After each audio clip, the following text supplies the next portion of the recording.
પુના ગામ સ્થિત શારદા વિદ્યામંદિર સંકુલમાં વર્ષ 2023થી 24 ધોરણ 10 SSC પરીક્ષાનું પરિણામ 100% આવ્યું.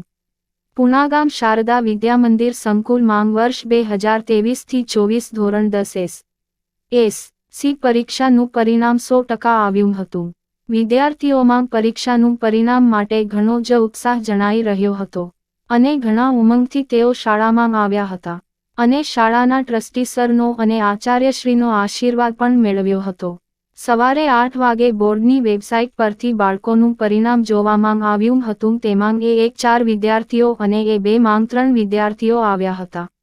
બાળકોનો શારીરિક અને માનસિક વિકાસ અને ઉજ્જવળ ભવિષ્ય એટલે શારદા વિદ્યામંદિર સંકુલનું પટાંગણ. રિપોર્ટર ઉદય મેરજી, PK ન્યૂઝ.